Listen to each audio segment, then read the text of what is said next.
সরকার দলের সদস্যরা অনেকে গৌরবের সাথে বলেছেন যে যেই রাষ্ট্রপতি জিয়াউর রহমানের বিরোধিতা করেছেন সেই রাষ্ট্রপতি এখন জিয়াউর রহমানের প্রশংসা করছে। মাননীয় স্পিকার, গাধাকে দিয়ে আপনি হাল চাষ করিয়ে এটার মধ্যে কোনো বাহাদুরি নাই।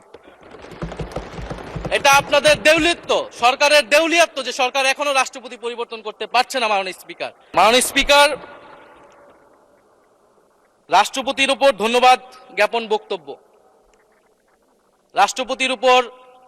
রাষ্ট্রপতির বক্তব্য আমি শুনিও নাই, পড়িও নাই, এবং সেই বক্তব্য দেওয়ার সুযোগ করে দেওয়াকে আমরা প্রত্যাখ্যান জানিয়েছিলাম। আমরা খুব স্পষ্টভাবে বলেছিলাম যে এই রাষ্ট্রপতি অপসারণ প্রয়োজন, তাকে গ্রেফতার করা প্রয়োজন। এই রাষ্ট্রপতির আর কোনো অধিকার নেই বঙ্গভবনে থাকার, এইখানে এসে বক্তব্য দেওয়ার। প্রেসিডেন্ট শাহাবুদ্দিন চুপ্পু, তার কিছু কুকীর্তির কথা মাননীয় স্পিকার হাউসের সামনে তুলে ধরছি। তিনি দুদকের কমিশনার ছিলেন। তাকে দুদকের কমিশনারের করা হয়েছিল 3টি অ্যাসাইনমেন্ট দিয়ে। 1 নম্বর হচ্ছে খালেদা জিয়া এবং তারেক রহমানের বিরুদ্ধে দুর্নীতির অভিযোগের শাস্তি নিশ্চিত করা।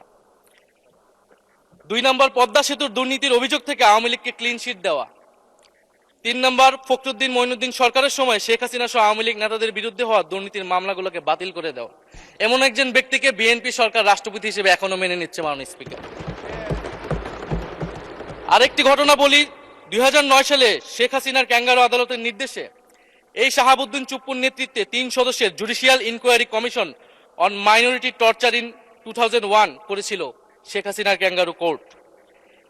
এই প্রতিবেদন অনুসারে বিএনপির 26,000 বিএনপির নেতাকর্মীকে 2001 সালে ক্ষমতায় এসে কয়েক হাজার হিন্দুকে তারা হত্যা করেছে, এজন্য দায়ী করা হয়েছিল। মাননীয় স্পিকার, এবং আওয়ামী লীগ এই রিপোর্ট দেশে বিদেশে এই রিপোর্ট ফেরি করে তারা নিজেদের এখানে ক্ষমতায় থাকাটাকে পাকাপোক্ত করেছিল।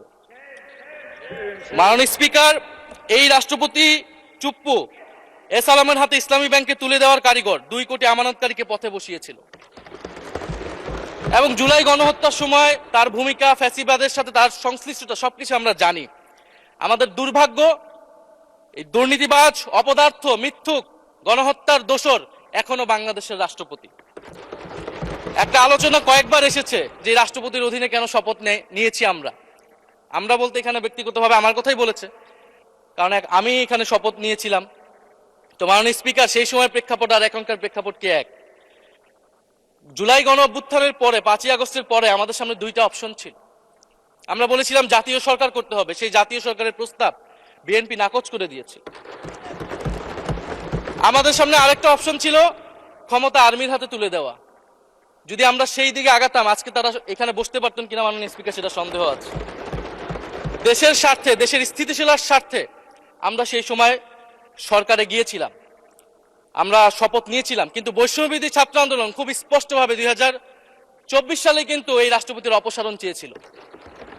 সেই সময় সাংবিধানিক ধারাবাহিকতার কথা বলে রাষ্ট্রপতির পক্ষে অবস্থান নিয়েছিল বিএনপির মহাসচিব মির্জা ফখরুল আলমগীর সাহেব, তিনি নিজেই কথা বলেছিলেন।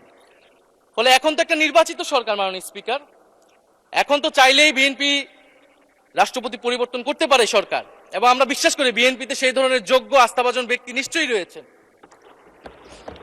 এবং সরকার দলের সদস্যরা অনেকে গৌরবের সাথে বলেছেন যে যেই রাষ্ট্রপতি জিয়াউর রহমানের বিরোধিতা করেছেন সেই রাষ্ট্রপতি এখন জিয়াউর রহমানের প্রশংসা করছে।